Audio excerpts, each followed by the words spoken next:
Bonjour les amis, c'est Mits3D. Aujourd'hui, une petite vidéo tout simplement sur les dénominations d'une tête de chauffe, en anglais une hot end. Allez, à tout de suite.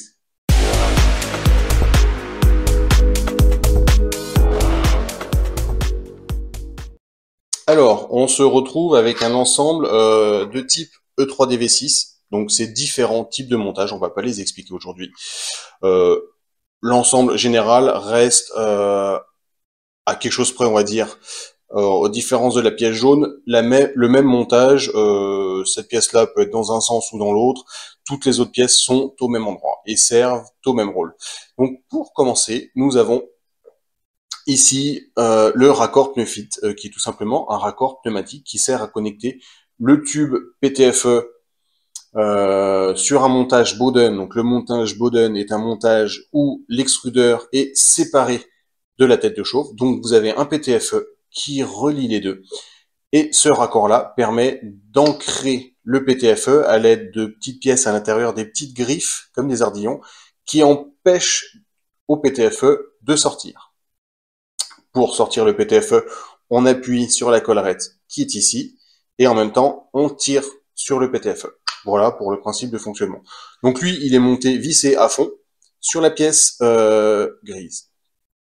À l'intérieur, donc ici en bleu, sur ce type de montage, vous avez le PTFE qui peut être la plupart du temps blanc, voire bleu pour certains Capricornes, donc qui n'est rien d'autre qu'une gaine, comme sur un vélo pour passer les vitesses, qui sert de cheminement pour votre filament.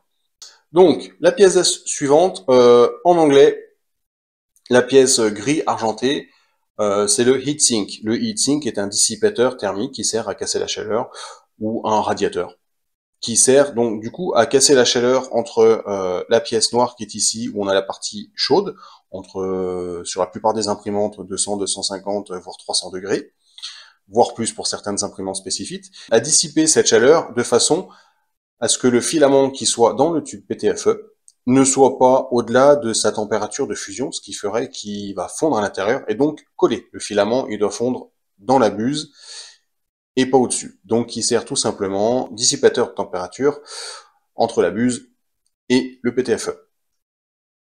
Vous avez après la pièce grise, qui lui en anglais s'appelle le heatwag, donc le casseur de température, qui est un premier rôle avant de dissiper la chaleur, qui est un premier rôle avec une toute petite surface de contact entre les deux pour emmener le moins de température possible au-dessus. Et après, on fait l'inverse, on met le maximum de surface de contact pour évacuer la température. Le heatwag existe de deux matières différentes, technologies plutôt. Soit il est alésé à l'intérieur de façon à faire passer le PTFE pour aller en contact jusqu'à la buse, bloquant des températures d'utilisation à 250 degrés parce que le PTFE ne supporte pas de dépasser les 250 degrés sur des longues durées. Si vous faites une toute petite impression, il va le supporter, mais si vous faites des impressions de plusieurs heures, ça va tout simplement cramer le PTFE. Donc, dans les cas d'utilisation de matériaux type ABS ou des matériaux plus techniques, nécessitant des températures de dépasser les 250 degrés, on a des heatbreaks qui sont entièrement en métal, donc qui ne sont pas alésés comme ceci, mais qui sont alésés uniquement pour passer le filament. Et donc, le PTFE va s'arrêter ici, à l'entrée du heatbreak. Vous avez encore les quatre dernières petites pièces, donc la pièce en noir, qui s'appelle le heater block en anglais, le corps de chauffe tout simplement. Le corps de chauffe, pourquoi? Parce que nous avons la partie chauffante qui est enfoncée à l'intérieur. La partie chauffante s'appelle en anglais cartridge, donc une cartouche chauffante, ou c'est tout simplement une résistance, hein, rien d'autre, qu'on vient alimenter pour chauffer à une température de consigne. Cette température de consigne qui est prise par une sonde de température, qui est une thermistance, donc en anglais thermistor, qui peut être placée à différents endroits. Ici, elle est sur dessus, mais elle peut très bien être ici, elle peut être là, elle peut être derrière, avec ici pas imprimé, mais la plupart du temps, un petit trou fileté, genre M2 ou M3, avec une petite vis, une vis rondelle, qui permet d'accrocher les fils qui sortent de la sonde de température en même temps pour pas qu'ils aillent se balader et s'accrocher ailleurs. Et vous avez donc en dernier The Nozzle, la buse, que tout le monde connaît, de différentes technologies, différentes formes et différents diamètres intérieurs.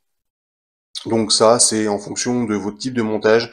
Vous avez différentes buses, parce que je ne l'ai pas dit, mais le corps de chauffe, ici, il est monté donc horizontal, il peut très bien être monté vertical. Ils ont différentes formes, différents montages, mais c'est pas le but de la vidéo d'aujourd'hui. Le but étant de vous donner les principaux termes techniques utilisés sur une tête de chauffe. Donc voilà, une petite vidéo sur peut-être un début de série de vocabulaire à utiliser sur une imprimante 3D pour vous aider à mieux comprendre les dénominations des différents composants qui sont vite un petit labyrinthe quand on débute. Prochaine vidéo où je me servirai de la même maquette pour le montage et le fonctionnement d'une tête de chauffe.